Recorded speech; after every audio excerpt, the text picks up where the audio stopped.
পৃথিবীর প্রায় ৭০% মানুষ এখন স্মার্টফোন ব্যবহার করে। সামাজিক যোগাযোগ মাধ্যমে সক্রিয় ব্যবহারকারীর সংখ্যা ছাড়িয়েছে ৫.৪ বিলিয়ন। বাংলাদেশেও এই সংখ্যা ৬ কোটির বেশি। এই বিপুল সংযোগ যেমন এনে দিচ্ছে সুযোগ, তেমনি বাড়িয়ে দিচ্ছে ঝুঁকি। বিশেষ করে নারীদের জন্য এই অনলাইন জগৎ হয়ে উঠেছে প্রতিনিয়ত ভয় ও শঙ্কার নতুন এক ক্ষেত্র।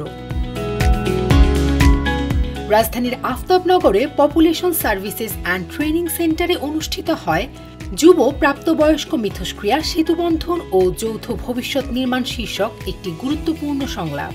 বিশ্বব্যাপী লিঙ্গভিত্তিক সহিংসতা বিরোধী ১৬ দিনের ক্যাম্পেইনের অংশ হিসেবে যৌথভাবে এই আয়োজন করে বণিক বার্তা ও পিএসটিসি।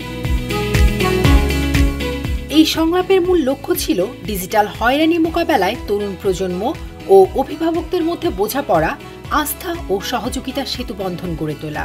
বিভিন্ন গবেষণায় দেখা গেছে বিপুল সংখ্যক নারী অনলাইনে অপমানজনক মন্তব্য, অবাঞ্ছিত বার্তা, ভুয়া আইডি, অনুমতি ছাড়া ছবি ও ভিডিও প্রকাশের মতো সহিংসতার মুখে পড়ছেন।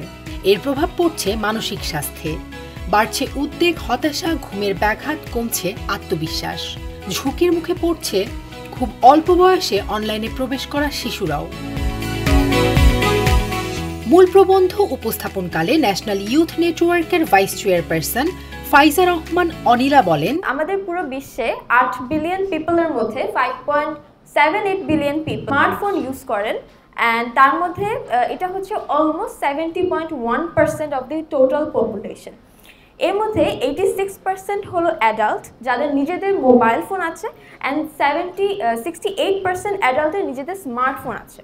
প্রধান অতিথি পরিবার পরিকল্পনা অধিদপ্তরের মহাপরিচালক ডাক্তার আশরাফি আহমেদ বলেন, আমাদের আসলে অজ্ঞতার কারণে আমি একদম সব জীবন নির্ভর কথা বলবো। যেমন ইশরাত বলল, আমার এক মিডল এজ খালু, উনি মিডল এজ ক্রাইসিসে আসলে একটু বোধহয় ভুগছিলেন, তো উনি না জেনেই ওই চ্যাটিং করা শুরু করলেন আর কি। যাকে দেখে তাকেই চ্যাটিং। এখন ম্যাক্সিমাম প্রোফাইল পিকচার কিন্তু সুন্দর একটা মেয়ের ছবি দেওয়া থাকে, দেখা যায় ওটা কিন্তু ছেলে, বুঝছেন তো। অ্যান্ড হি স্টার্টেড চ্যাটিং, এবং যেটা হলো যে কোনো এক সময় সেক্স চ্যাটিং শুরু করে ওই ছেলেটা করেছে কি, স্ক্রিনশটটা ওনার ওয়াইফের কাছে পাঠিয়ে বলছে যে দেখ তোর স্বামী আমার সাথে কি করে, বলে বলছে এখনই ১,০০০ টাকা আমাকে পাঠা।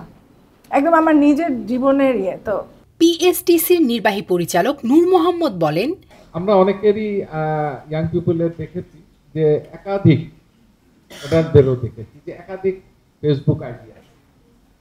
হ্যাঁ, কোনোটা নিজ নামে, কোনোটা একটু মানে মডিফাইড নেমে, এভাবে আমরা করি। এবং এই দুটো আইডি যাদের খোলার টেন্ডেন্সি, তাতেই বুঝতে হবে যে আমি এক ধাপ এগিয়ে গেলাম সহিংসতার শিকার হওয়ার জন্য বা সহিংসতা করার জন্য। I am sorry to say.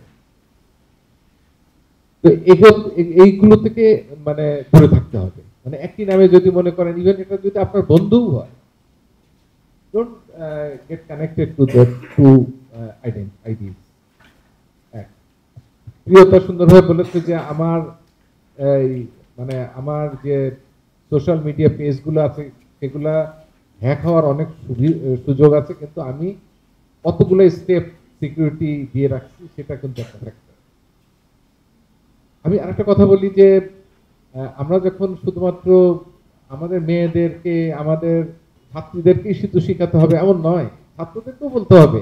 East West ইউনিভার্সিটির সামাজিক সম্পর্ক বিভাগের চেয়ারপারসন তৌহিদা তাসনিম বলেন, জেন্ডার বেস ভায়োলেন্স আমার জন্য খুব কাছের একটা টপিক, কারণ এটা আমার রিসার্চ ইন্টারেস্ট এরিয়া। সো এই জেন্ডার বেস ভায়োলেন্স একসময় যেটা অফলাইন ছিল সেটা এখন অনলাইনে পরিণত হয়েছে, যেখানে রিজনগুলো খুব কমন এবং সব দেশেই কম বেশি আছে। প্যাট্রিয়ার্কি ও জেন্ডার ইকুয়ালিটি, যতই আমরা জেন্ডার ইকুয়ালিটির কথা বলি, সাস্টেনেবল ডেভেলপমেন্ট গোলসে মেয়েদের টেকনোলজির অ্যাক্সেসের কথা বলি, কিন্তু এখনও আমাদের দেশের কনটেক্সটে অনেক কাজ রয়ে গেছে যেগুলো করতে হবে। পরিবার পরিকল্পনা অধিদপ্তরের আইইএম ইউনিটের পরিচালক মোহাম্মদ তাসলিম উদ্দিন খান বলেন, আমরা ঠিক শুরুটা আমাদেরকে করতে হবে। এখন যে অবস্থা হয়েছে, ভবিষ্যতে যেন আমাদের যারা অনুজ যারা এসছে তারা যেন একটা বড়দের প্রতি সম্মান, মেয়েদের প্রতি সম্মান, এই জায়গাটা থেকেই যেন তারা শুরু করতে পারে। সেই জায়গা প্রথমত আমাদের এই জায়গাতে আসতে হবে। অর্থাৎ আমি বলতে চাচ্ছি যে প্রিভেন্টিভ দিকটা যেমন আমরা যাব, কিউরেটিভ দিকটা যেমন যাব, আমরা প্রমোটিভ দিকটাতে আমাদেরকে যেতে হবে। আমরা যদি প্রমোশনাল কাজগুলো যদি না করি, আমরা শুধু রাস্তায় গেলে, প্রিয়তি এখনই বলল, একজন সচেতন, একজন সে শিক্ষিত সচেতন একজন রাস্তায় যেতে যে তাকে এই কথাগুলো বলেছে, আমি খুবই নিশ্চিত সে একেবারে অশিক্ষিত না। প্রিয়তিকে যে বকাঝকা করেছে সেও শিক্ষা আছে তার মধ্যে, তো সেই শিক্ষা প্রিয়তিকে বকাঝকা, প্রিয়তিকে অন্যভাবে বলা যেতে পারত। ন্যাশনাল ইউথ নেটওয়ার্কের চেয়ারপারসন প্রিয়তা মণ্ডল বলেন, আমাদের মতো মানুষ, মেয়ে মানুষ কথা বলার মতন জায়গা খুব কম জায়গায় পায়, এবং আমরা আসলে অনেক কিছু দেখি, অনেক কিছু ফিল করি, কিন্তু সবসময় সবকিছু বলার মতো পরিবেশটাও আমরা পাই না, আমরা ভয় পাই অনেকেই। আমরা আজকে ডিজিটাল লিটারেসি, ডিজিটাল নিরাপত্তা নিয়ে কথা বলছি ঠিকই, কিন্তু ওই ডিজিটাল সাইবার বুলিং থেকে শুরুটা হয়, তারপরে শেষ হয় গিয়ে এই ভায়োলেন্স।